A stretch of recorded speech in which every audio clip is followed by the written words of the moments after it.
ನೀವು ರೀಜನ್ ಮೀಟ್ಗೆ ಮೊದಲನೇ ಜವಾಬ್ದಾರಿ ನಿಮ್ಮ ಕ್ಲಬ್ಬಿಂದ ಮಿನಿಮಮ್ 15, ಮ್ಯಾಕ್ಸಿಮಮ್ ಎಷ್ಟಾಗುತ್ತೆ ಗೊತ್ತಿಲ್ಲ, ಅಷ್ಟು ಕರ್ಕೊಂಡು ಬರೋಕ್ಕೆ ನೀವು ವೀಕಿಂದ ವರ್ಕ್ ಮಾಡಿ 20ನೇ ತಾರೀಕು 8:00ವರೆಗೆ. ಸುಮ್ಮನೆ ನೀವು ಲೇಟಾಗಿ 11 ಗಂಟೆ ಬಂದು ಪ್ರಯೋಜನ ಇಲ್ಲ. 8:00ವರೆಗೆ ಅವ್ರನ್ನೆಲ್ಲರೂ ಕೂಡ ಕರ್ಕೊಂಡು ಬ್ರೇಕ್ಫಾಸ್ಟು ಊಟ ಆಗೋವರೆಗೂ ಕೂಡ ಇರ್ಸಂಥದ್ದು ವ್ಯವಸ್ಥೆ ಈಗಿಂದ ಶುರು ಮಾಡಬೇಕು. ಅರ್ಜೆಂಟ್ಗೆ ಅವತ್ತೊಂದು ದಿನ 2 ದಿನ ಹಿಂದೆ ಹೇಳ್ತೀನಿ, ಅವತ್ತೊಂದು ದಿನ ಹೇಳ್ತಿದ್ರೆ ಇವತ್ತು ಯಾರಿಗೂ ಕೂಡ ಸಮಯ ಇಲ್ಲ. ಮೊದಲೇ ಹೇಳಿದ್ರೆ ಮಾತ್ರ ನಿಮ್ಗೆ ಅವತ್ತು ಬರ್ತಾರೆ. ಅದರಿಂದಾಗಿ ನೀವೆಲ್ಲರೂ ಕೂಡ ಮಿನಿಮಮ್ 15. ಸರ್ ನಮ್ಮ ಕ್ಲಬ್ಬಲ್ಲಿ 15 ಜನನೇ ಇಲ್ಲ, 8 ಜನನೇ ಆಗ್ತೀವಿ ಅಂತಂದ್ರೆ ಏನು ತೊಂದರೆ. 8 ಜನ ಫ್ಯಾಮಿಲಿ ಕರ್ಕೊಂಡು ಬಂದು 15 ಜನ ಆಗುತ್ತೆ. 6 ಜನ ಅಂತಂದ್ರೆ 6 ಜನ ಮಕ್ಕಳು ಕರ್ಕೊಂಡು ಬಂದು 15 ಜನ ಆಗುತ್ತೆ. ಅದರಿಂದಾಗಿ 15 ಜನಕ್ಕೆ ಏನು ತೊಂದರೆ ಇಲ್ಲ. ಇನ್ನ 20 ಕ್ಲಬ್ ಇಂಟು 15 ಜನ ಅಂತಂದ್ರೆ 300 ಜನ ಆಗ್ಬೇಕು. ನಮ್ಗೆ ಅಟ್ಲೀಸ್ಟ್ 250 ಜನ ಇದ್ರು ಹಾಲ್ ಫುಲ್ ಆಗುತ್ತೆ. ಮೊದಲನೇ ಜವಾಬ್ದಾರಿ ನಿಂತು ಜನನ ಕರ್ಕೊಂಡು ಬರೋದು. ಎರಡನೇದು 8:00ವರೆಗೆ ಕರೆಕ್ಟಾಗಿ ಬರೋದು. ಬರ್ತಾ ನಿಮ್ಮ ಕ್ಲಬ್ಬಿನ ಬ್ಯಾನರ್ಗಳನ್ನ ತರೋದು. ಬ್ಯಾನರ್ ತಂದು ನೀವು ಒಟ್ಟಿಗೆ ಎಷ್ಟು ಸಂಖ್ಯೆಗೆ ಬಂದಿದ್ದೀರೋ ಬ್ಯಾನರ್ ಪ್ರೆಸೆಂಟೇಷನ್ ಮಾಡ್ಬೇಕು. ನೀವು ಅಲ್ಲಿ ಹೆಚ್ಚು ಸಂಖ್ಯೆಯಲ್ಲಿ ಬಂದಿರೋಂಥವ್ರಿಗೆ, ಒಳ್ಳೆ ಡ್ರೆಸ್ ಕೋಡಲ್ಲಿ ಇರೋಂಥವ್ರಿಗೆ, ಏನಾದ್ರು ಬ್ಯಾನರ್ ಗೀನರ್ ಇಟ್ಕೊಂಡು ನಮ್ಮ ಟೀಮ್ ಬಗ್ಗೆ, ಕ್ಯಾನ್ಸರ್ ಬಗ್ಗೆ ಅನೌನ್ಸ್ ಮಾಡ್ಕೊಂಡು ಬರೋರಿಗೆ ಇದೆಲ್ಲ ಕೌಂಟ್ ಮಾಡಿ ಅಲ್ಲೂ ಕೂಡ first, second, third prize banner presentation ಇದೆ. ಅದನ್ನು ಕೂಡ ನೀವು ಮಾಡಬೇಕು. ಅದಕ್ಕೂ ತಯಾರಾಗಿರ್ಬೇಕು. ಇದೆಲ್ಲ ನಿಮ್ ಜವಾಬ್ದಾರಿ. ಫಸ್ಟ್ ಜನ ಜಾಸ್ತಿ ಬರಬೇಕು. ಎರಡನೇದು ಬ್ಯಾನರ್ ತಂದು ಬ್ಯಾನರ್ ಪ್ರೆಸೆಂಟೇಷನ್ ವೈವಿಧ್ಯತೆಯಲ್ಲಿ ಪ್ರೆಸೆಂಟ್ ಮಾಡಬೇಕು. ಮೂರನೇದು ಏನು ಅಂತಂದ್ರೆ ನಿಮ್ ಸರ್ವಿಸ್ ಆಕ್ಟಿವಿಟಿ ಆದಷ್ಟು ಕೂಡ ಇವಾಗ ಹೇಳಿದ್ದೀರಿ, ಬರ್ಕೊಂಡಿದ್ದಾರೆ. ಇನ್ನೇನಾದ್ರು ಇದ್ರೆ ಬರೆದು ಕಳಿಸಿ. ಅಲ್ಲಿ ನಿಮ್ ಬ್ಯಾನರ್ ಪ್ರೆಸೆಂಟೇಷನ್ ಮಾಡ್ಬೇಕಾದ್ರೆ ನಿಮ್ಮ ಸರ್ವಿಸ್ ಆಕ್ಟಿವಿಟಿಗಳನ್ನ ಎಲ್ಲರಿಗೂ ಓದ್ತಾರೆ, ನಿಮ್ಮ ಝೋನ್ ಚೇರ್ಮನ್. ಅದನ್ನ ಈಗಲೇ ಕೂಡ ಕೊಟ್ರೆ ನಿಮ್ಮ ಕ್ಲಬ್ ಇಷ್ಟೆಲ್ಲ ಮಾಡ್ತಾ ಇದೆ ಅಂತ ಹೇಳಿ ಎಲ್ಲರಿಗೂ ಕೂಡ ತಿಳಿಯುತ್ತೆ. ಈಗ ಸೆಂಟ್ರಲ್ ಕ್ಲಬ್ ಬಗ್ಗೆ ಎಲ್ಲರಿಗೂ ತಿಳಿಯುತ್ತೆ, ಚೆನ್ನಾಗಿ ಕೆಲಸ ಮಾಡ್ತಿದ್ದಾರೆ ಅಂತ ಹೇಳಿ. ಹಾಗೆ ನಮ್ಮ ರಾಜವರ ಕ್ಲಬ್, ಅದು ವಲ್ಲಭಾಯ್, ಅವರು ಕೂಡ ಚೆನ್ನಾಗಿ ಮಾಡ್ತಾ ಇದ್ದಾರೆ. ನಮ್ಮ ನೇತಾಜಿ ಕ್ಲಬ್ ಮಾಡ್ತಾ ಇದೆ, ನಮ್ಮ ಕ್ಲಬ್ ಮಾಡ್ತಾ ಇದೆ. ಜೊತೆಗೆ ನಮ್ಮ ಇವ್ರದ್ದು ಕೂಡ ನಮ್ಮ ಶ್ರೀನಿವಾಸ ಕೃಷ್ಣದೇವರಾಯ ಮಾಡಿದ್ದಾರೆ. ಬಹಳಷ್ಟು ಕ್ಲಬ್ಗಳೆಲ್ಲ ಕೆಲಸ ಮಾಡ್ತಾ ಇದ್ದಾರೆ. ಬೆಂಗಳೂರು ಕ್ಲಬ್ ಅಂತ ಶುರು ಮಾಡಬೇಕು, ಆಯ್ತಾ? ಈಗ ತಿಳಿಬೇಕು ಅಂತಂದ್ರೆ ಈ ತರ ವೇದಿಕೆ ತಿಳಿಯೋದು. ಅದರಿಂದಾಗಿ ರೀಜನ್ ಮೀಟಲ್ಲಿ ಬರೀ ನಮ್ಮ ಜನಕ್ಕಲ್ಲ, ಇಡೀ ಪಬ್ಲಿಕ್ ತಿಳಿಯುತ್ತೆ. ಪ್ರೆಸ್ ಅಂಶಗಳು ಬರ್ತಾರೆ, ಅವ್ರು ತಿಳಿಯುತ್ತೆ. ಗೆಸ್ಟ್ಗಳು ಬರ್ತಾರೆ, ಅವ್ರಿಗೆ ತಿಳಿಯುತ್ತೆ. ಅಲಯನ್ಸ್ ಅಂತಂದ್ರೆ ಯಾವ್ದೋ ಒಂದು ರೀತಿ ಆಕ್ಟಿವ್ ಆಗಿದೆ ಅಂತ ಗೊತ್ತಾಗುತ್ತೆ. ಅದಕ್ಕೆ ನಿಮ್ಮ ಜವಾಬ್ದಾರಿ ಆಕ್ಟಿವಿಟಿ ರಿಪೋರ್ಟ್ ಇನ್ನೊಂದ್ಸರಿ ಕೊಡೋದು, ಬ್ಯಾನರ್ ಪ್ರೆಸೆಂಟೇಷನ್ ಚೆನ್ನಾಗಿ ಮಾಡೋದು, ಜನ ಕರ್ಕೊಂಡು ಬರೋದು. ಆದ್ರೆ ಊಟ ಆದ್ಮೇಲೆ ನಿಮ್ದೇನಾದ್ರು ಕಲ್ಚರಲ್ ಆಕ್ಟಿವಿಟಿ, ಹಾಡು ಹೇಳೋದು ಅಥವಾ ಡ್ಯಾನ್ಸ್ ಆಡೋದು ಅಥವಾ ಇನ್ನೊಂದೇನೋ ಇದ್ರೆ ನೀವು 4 ಗಂಟೆವರೆಗೂ ಮೈಕ್ ಇರುತ್ತೆ, ವೇದಿಕೆ ನಿಂದಾಗಿರುತ್ತೆ, ಎಂಜಾಯ್ ಮಾಡಿ. ಇದು ನಿಮ್ಮ ಜವಾಬ್ದಾರಿ. ಎರಡನೇದು ಏನು ಅಂತಂದ್ರೆ ಇದು ಬರೀ ರೀಜನ್ ಮೀಟ್ ಬಗ್ಗೆ. ಇನ್ನು ಮಾರ್ಚ್ವರೆಗೂ ಕೂಡ ನೀವು ಯಾರ್ಯಾರು ಮೀಟಿಂಗ್ ಮಾಡಿಲ್ಲ ದಯವಿಟ್ಟು ಮೀಟಿಂಗ್ಗಳು ಪ್ರತಿ ತಿಂಗಳು ಮಾಡಿ, ಆಕ್ಟಿವಿಟಿಗಳು ಮಾಡಿ, ಜೊತೆಗೆ LMF ಏನಾದ್ರು ಮಾಡಿ. ಇದೆಲ್ಲ ಮಾಡೋದ್ರಿಂದ ಮಾರ್ಚ್ ಅಲ್ಲಿ LMF ನೈಟ್ ಇಟ್ಕೊಂತಾರೆ. LMF ಮಾಡಿರೋರಿಗೆ ಅಲ್ಲಿ ಒಳ್ಳೆ ಪ್ಲೇಕ್, ಅವ್ರು ಹೇಳ್ದಂಗೆ ಅಲ್ಲಿ ಪ್ಲೇಕ್ಗೆ 2,000 ರೂಪಾಯಿ ಆಗುತ್ತೆ. ನೀವು ಕೂಡ 6,500 ಅಂತ ಒಳ್ಳೆ ಪ್ಲೇಕು ಅಲ್ಲಿ ಅವತ್ತು ಕೊಡ್ತೀವಿ. ಜೊತೆಗೆ ಅವಾರ್ಡ್ ಫಂಕ್ಷನ್ ಮಾರ್ಚ್ 8 ಇಟ್ಕೋತಾರೆ. ಯಾರ್ಯಾರು ಮಾಡಿರ್ತಾರೆ, ಈಗ ಇಂಟರ್ನ್ಯಾಷನಲ್ 2 ಮಲ್ಟಿಪಲ್ ನಮ್ಮ ಗೌರ್ಮೆಂಟ್ ಇರ್ತದೆ 3 ಜನ LMF ಆಗಿರ್ಬೇಕು ಅಂತ. 3 ಜನ ಯಾರು LMF ಆಗಿರ್ತಾರೆ ಆ ಕ್ಲಬ್ಗೆಲ್ಲ ಇವರು ಅವಾರ್ಡ್ಗಳನ್ನ ಕೊಡೋಂಥ ವ್ಯವಸ್ಥೆ ಮಾಡ್ತಾರೆ. ಅದರಿಂದ ನೀವೆಲ್ಲರೂ ಕೂಡ ಇನ್ನೊಂದು LMF ಕೊಡೋಂಥ ಇದನ್ನ ಮಾಡಬೇಕು. ಇದು ನಿಮ್ಮ ಜವಾಬ್ದಾರಿ. ಈಗ ಝೋನ್ ಚೇರ್ಮನ್ಸ್ ನಿಮ್ಮ ಮಕ್ಕಳದ್ದು ಆಕ್ಟಿವಿಟಿಗಳನ್ನ ಅವ್ರನ್ನ ಫೋನ್ ಮಾಡಿ ಇದು ಮಾಡಿ ಲೀಸ್ಟ್ ಮಾಡ್ಕೊಳ್ಬೇಕು. ಆಮೇಲೆ ಬ್ಯಾನರ್ ಪ್ರೆಸೆಂಟೇಷನ್ಗೆ ಅವ್ರಿಗೆ ಮೋಟಿವೇಟ್ ಮಾಡಬೇಕು. ಬೇರೆ ಬೇರೆ ಥರ ವೈವಿಧ್ಯ ಮಾಡಿ ಅಂತಂದ್ಬಿಟ್ಟು ಅಲ್ಲಿ ಕಲ್ಚರಲ್ ಆಕ್ಟಿವಿಟಿ ಏನಿದೆ ಅಲ್ಲೂ ಕೂಡ ಅದನ್ನು ಕೂಡ ಮೋಟಿವೇಟ್ ಮಾಡಬೇಕು. ಅವಾರ್ಡ್ ಫಂಕ್ಷನ್ವರೆಗೂ ಅವರ ಒಂದು ಇದನ್ನ ಇಟ್ಕೊಂಡಿರ್ಬೇಕು. ಅವಾರ್ಡ್ ಫಂಕ್ಷನ್ ಯಾಕಂದ್ರೆ ಅವಾರ್ಡ್ ಫಂಕ್ಷನ್ ನಾವು ಚೆನ್ನಾಗಿ ಮಾಡಿದ್ವಿ, ನಮ್ಗೆ ಏನು ಕೊಡಲಿಲ್ಲ, ಏನು ಮಾಡಿದ್ರು ಆ ಥರ ಪೇಪರೇ ಕೊಡದೆ ನಾವು ಕೊಟ್ಟಿಲ್ಲ ಅಂತಂದ್ರೆ ಆಗಲಿಲ್ಲ. ನಮ್ಗೆ ಕೊಟ್ಟರೆ ಅವ್ರು ಕೊಡ್ತಾರೆ. ಅದರಿಂದಾಗಿ ಅದನ್ನು ಮಾಡೋಂಥ ಕೆಲಸ ನೀವು ಮಾಡಿ. ಮೊದಲನೇದಾಗಿ ಇವತ್ತು 3 ಝೋನ್ ಮೀಟಿಂಗ್ ಮಾಡಿದಂತ ನಮ್ಮ 4 ಜನ ಜಡ್ಸಿಗಳಿಗೆ ನಾನು ಅಭಿನಂದನೆಗಳನ್ನ ಸಲ್ಲಿಸ್ತೇನೆ. ನಿಜವಾಗ್ಲೂ ಒಂದು ಚಪ್ಪಾಳೆ ಈವನ್ ನನ್ನ ಕೂಡ 3 ಝೋನ್ ಮೀಟಿಂಗ್ ಆಗಲ್ಲ, ಇಂಟ್ರೆಸ್ಟ್ ಆಗಿ ಮಾಡ್ತಾ ಇದ್ದಾರೆ ಇವರು. ಅದರಿಂದಾಗಿ 3 ಝೋನ್ ಮೀಟಿಂಗ್ ಮಾಡೋದಕ್ಕೆ ನಾನು ಕಂಪೇರ್ ಮಾಡಬಾರ್ದು, ಮಾಡ್ತಾ ಇಲ್ಲ. ಬಟ್ ಏನು ಅಂತಂದ್ರೆ ಸಾಮಾನ್ಯವಾಗಿ 3 ಜನಕ್ಕೆ ಇಂಟ್ರೆಸ್ಟ್ ಹೋಗ್ಬಿಡುತ್ತೆ, 1-2 ಮಾಡ್ತಾರೆ. ಅಂದ್ರೆ 3 ಮಾಡಿದ್ದಾರೆ. ಮೋಸ್ಟ್ಲಿ ಇವರು 4ನೇದು ಇಟ್ಕೊತಾರೆ. 4ನೇ ಸಾಮಾನ್ಯವಾಗಿ ನಾವು ಸೋಷಿಯಲ್ಸ್ ಅಂತ ಮಾಡ್ತೀವಿ, ಹೊರಗಡೆ ಎಲ್ಲ ಹೋಗಿ ಒಂದ್ ರೀತಿ ಎಂಜಾಯ್ ಮಾಡೋಂಥದ್ದು. ಅದನ್ನು ಕೂಡ ಮಾಡೋಷ್ಟು ಉತ್ಸಾಹ ಕಾಣ್ತಾ ಇದೆ. ಅದನ್ನು ಕೂಡ ಮಾಡ್ತೀವಿ ಅಂತ ಹೇಳ್ತಿದ್ದಾರೆ. ಅದಕ್ಕೆ ನಾನು ಮೊದಲನೇದಾಗಿ ಅಭಿನಂದನೆಗಳು. ಜೊತೆಗೆ ಇವ್ರಿಗೆ ಬೆನ್ನೆಲುಬಾಗಿ ನಿಂತಿರೋರು ನಮ್ಮ ಶೋಭಾ ಮೇಡಮ್ ಮತ್ತೆ ರಾಜು ಅವರು. ಇವರಿಬ್ರು ಕೂಡ ನಾನು ನೋಡಿದಂಗೆ ಸ್ಟಾರ್ಟಿಂಗ್ ಅಲ್ಲಿ ಮಾತಾಡಕ್ಕೆ ಹಿಂದೆ ಮುಂದೆ ನೋಡ್ತಿದ್ರು. ಈಗ ಇಬ್ರು ಕಾಂಪಿಟೇಷನ್, ರಾಜು ಅವ್ರ ಮೈಕ್ ಇಟ್ಕೋತಾರೆ, ಮೇಡಮ್ ಮೈಕ್ ಇಟ್ಕೋತಾರೆ, ನಾವು ಮುಂದೆ ಅಂತೇಳಿ ಅಷ್ಟು ಮಾಡಿ. ಅದೇ ನಮ್ಮ ಬ್ಯೂಟಿ ಆಫ್ ದಿ ಅಸೋಸಿಯೇಷನ್ ಏನು ಅಂದ್ರೆ ಒಂದ್ಸರಿ ಮಾತಾಡಕ್ ಶುರು ಮಾಡ್ಬಿಟ್ರೆ ಅದೊಂದ್ ರೀತಿ ಧೈರ್ಯ ಬಂದ್ಬಿಡ್ತದೆ. ಆಮೇಲೆ ನಾನ್ ಮಾತಾಡ್ತೀನಿ ಅಂತ ಆಗ್ಲೇ ಲೀಡರ್ಶಿಪ್ ಬಂದ್ಬಿಟ್ಟಿರುತ್ತೆ.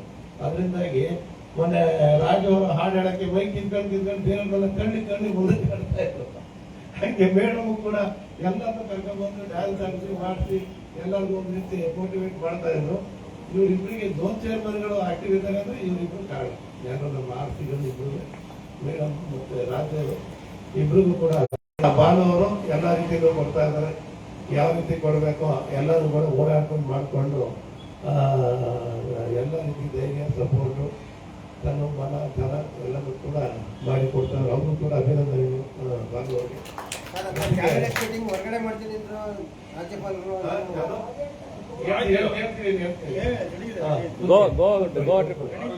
ಈಗ ಇದಕ್ಕೆಲ್ಲ ಕೂಡ ನಮ್ಮ ಗವರ್ನರ್ ಕೂಡ ಯಾವುದೇ ಒಂದು ಇದರಿಂದ ಎಲ್ಲ ಮೀಟಿಂಗು ಅಟೆಂಡ್ ಮಾಡ್ಕೊಂಡು ಎಲ್ಲರಿಗೂ ಕೂಡ ಮೋಟಿವೇಟ್ ಮಾಡ್ಕೊಂಡು ಫ್ರೆಂಡ್ಲಿ ಆಗಿ ಮಾಡ್ತಾ ಇರೋದು. ಎಲ್ಲರೂ ಕೂಡ ಒಂದ್ ರೀತಿ ಒಗ್ಗಟ್ಟನ್ನು ತಗೊಂಡು ಹೋಗ್ತಾ ಇದ್ದಾರೆ. ಅವ್ರಿಗೂ ಕೂಡ ಅಭಿನಂದನೆಗಳು.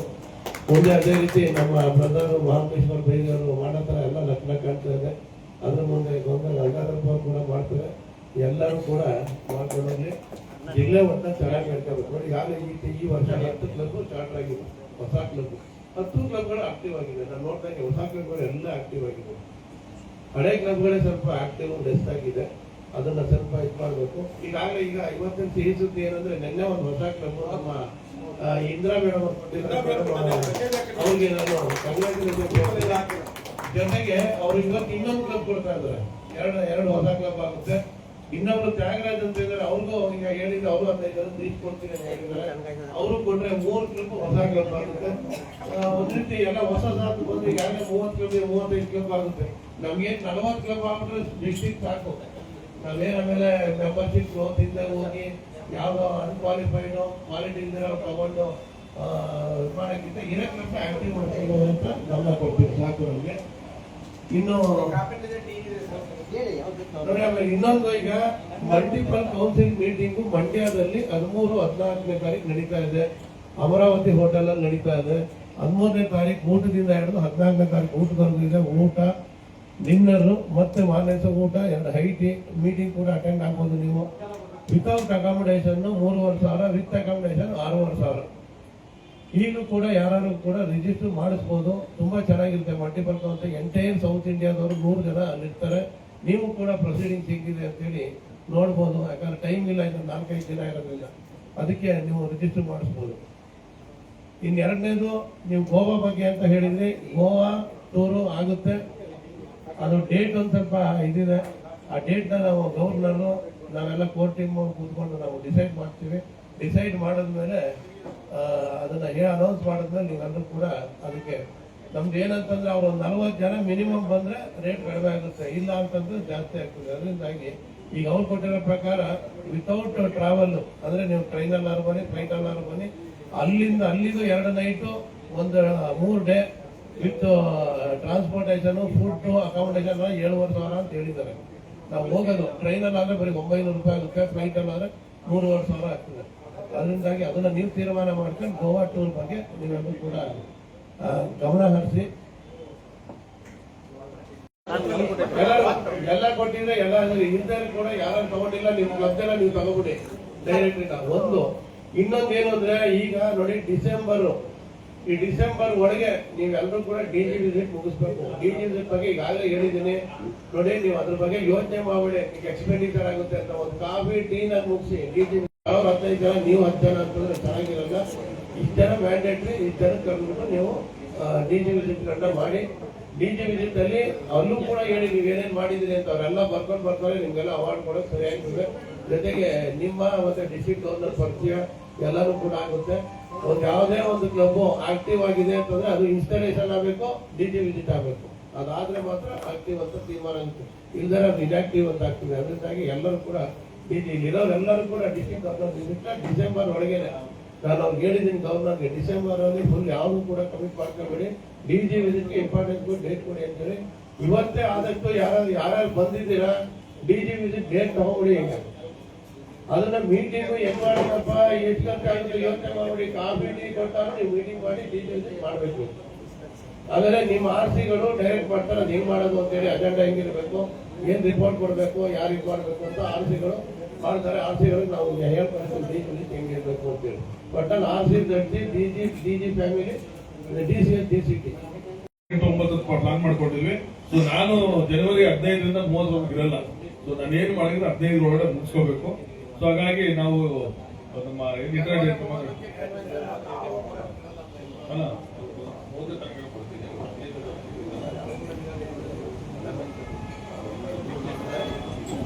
ಸರ್ ಜನವರಿ 30ಕ್ಕೆ ನೀವು 3 ಡೇಸ್ ಅಮ್ಮ ನಮ್ಮ ಕ್ಲಬ್ ಕೊಟ್ಬಿಡಿ ಅಮ್ಮ. ಅಲ್ಲ ಹಾಗಾಗಿ ನಾನು ಇನ್ನೊಂದು 3 ದಿನ ಮುಂಚಿತವಾಗಿ ಪ್ಲಾನ್ ಮಾಡ್ತಿದ್ದೆ. ಸೊ ಗೋವಾಲ್ ಮಾತ್ರ ನಾವು ಬಿಫೋರ್ ಆಕ್ಚುಲಿ 15ನೇ ತಾರೀಕು ಒಳಗಡೆ ಮುಗಿಸ್ಕೋಬೇಕು. ಸೊ ಅವ್ರಿಗೆ 10 ದಿವಸ ಮುಂಚೆ ಕೊಟ್ಟು ಈಗ ಜವಾಬ್ದಾರಿ ಹೌದು, ನಮ್ಗೆ 7,500 ರೂಪಾಯಿ ಖಂಡಿತವಾಗಿ ಹೊರೆ ಅಲ್ಲ. ಈಗ ನಾವು ಕೊಯಂಬತ್ತೂರು ನಮ್ಗೆ ಅಲೈನ್ಸ್ ಹೋದ್ರೆ ಒಂದೇ ಒಂದು ಇದಕ್ಕೆ ಚಾರ್ಜಸ್ 15,000 ರೂಪಾಯಿ ಕೊಡ್ತಾ ಇದ್ವಿ ಒಬ್ಬರಿಗೆ. ಇಲ್ಲಿ ನಿಮ್ಗೆ ಎಲ್ಲ ಒಂದೇ ಖರ್ಚು. ಕ್ರೂಸರ್ ಅಣ್ಣ, ಕ್ರೂಸರ್ ಐತಲ್ಲ, ಕ್ರೂಸರ್ ಐತಲ್ಲ, ಒನ್ ಡೇ ಬ್ರೇಕ್ಫಾಸ್ಟ್ ಕೊಡ್ತಾರೆ, ಲಂಚ್ ಎಲ್ಲ ಬೀಚಲ್ಲಿ ತಿನ್ಕೋತೀರ, ನೈಟ್ ಕ್ರೂಸರ್ ಬೇರೆ ಇದೆ. ಸೊ ಹಂಗಾಗಿ ನೀವು ನೈಟ್ ಕ್ರೂಸರ್ ಬೇರೆ ಇದೆ. ನೈಟ್ ಕ್ರೂಸರ್ ಅದರಿಂದ ದಯವಿಟ್ಟು ನೀವು ಬಿಡು ಮಾಡ್ಕೊಂಡು ನಿಮ್ಮ ಹೆಸರು ನೋಂದಾಯಿಸ್ಕೊಂಡ್ಬಿಡಿ. ಡೇಟ್ ನಾವು ಹೇಳ್ತೀವಿ. ನಾವು ಯಾರ್ಯಾರು ಬರೋದಿಲ್ಲ ನಮ್ಮ ಕಿತ್ತೋಜರ ಅಂತ ನೀವು ಹೆಸರು ಕೊಡಬೇಕು. ಈಗ ಅದೊಂದು ಮಾನಿಟರಿಂಗ್ ಅವ್ರು ಮಾಡ್ತಾರೆ. ಸೊ ಪೇಮೆಂಟ್ ಅವರೇ ಕನೆಕ್ಟ್ ಮಾಡ್ತಾರೆ. ಕಿತ್ತೋಜರ ಅವ್ರ ನಂಬರ್ ತಗೊಂಡ್ಬಿಡಿ. ಅವ್ರಿಗೆ ಯಾರ್ಯಾರು ಬರ್ತಾರೋ ಗೋವಾದು ಡೀಟೇಲ್ಸ್ ಕೊಡ್ತಾ ಹೋಗಿ. ಆಮೇಲೆ ಮೆಸೇಜ್ ಅಷ್ಟೇನೆ ನಮ್ಮ ಯಾರು ಸೆಕ್ರೆಟರಿ ಇದಾರಲ್ಲ ಗೋವಾ ಟೂರ್ಗೆ ಯಾರು ಬರ್ತಾರೆ ನೀವು ಡೀಟೇಲ್ಸ್ ಕೊಡಿ. ಡೇಟ್ ನಾವು ಅತಿ ಶೀಘ್ರದಲ್ಲಿ ತಿಳಿಸ್ತೀವಿ ಅಂತ ಹೇಳ್ಬಿಟ್ಟು ನಮ್ಮ ಏನು ಡೈರೆಕ್ಟರ್ ಅವ್ರ ಹತ್ರ ಚರ್ಚೆ ಮಾಡಿ ಡೇಟ್ ನ ನಿಮ್ಗೆ ಕನ್ಫರ್ಮ್ ಮಾಡ್ತೀವಿ.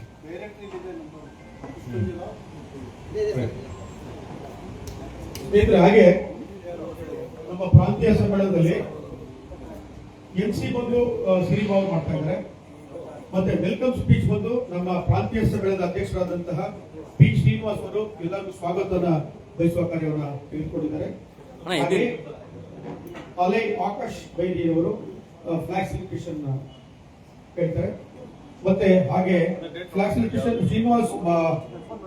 ಶ್ರೀನಿವಾಸ್ ಬಂದು ನೇತಾಜಿ ಕ್ಲಬ್, ಶ್ರೀನಿವಾಸ್ ಬಂದು ವಲ್ಲಭಾಯ್ ಕ್ಲಬ್, ಮತ್ತೆ ಆಕಾಶ್ ಸರ್ ಅವರು ವಿಜಯನಗರ ಭೂಮಿಕಾ ಕ್ಲಬ್.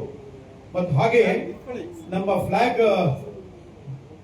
ಬ್ರಿಂಗಿಂಗ್ ಅಂದ್ರೆ ಕ್ಯಾರಿ ಮಾಡ್ತಕ್ಕಂಥದ್ದು ನಟರಾಜ್ ಅವರು, ನಮ್ಮ ಪ್ರಾಂತೀಯ ಸಮ್ಮೇಳನದ ಕಾರ್ಯದರ್ಶಿಗಳು, alliance club of central.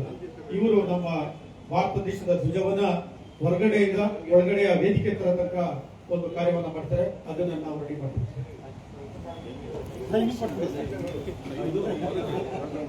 Chief guest introduction ಬಂದು ಮಹಾಬಲೇಶ್ವರ ಬೈರಿಯವರು.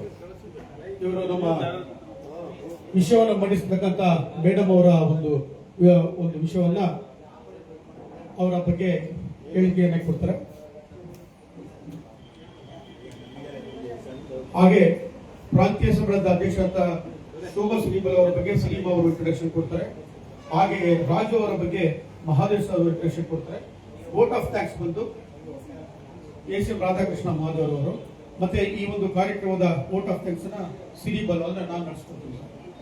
ಸರ್ ಒಂದು ನಿಮಿಷ. ಹಲೋ.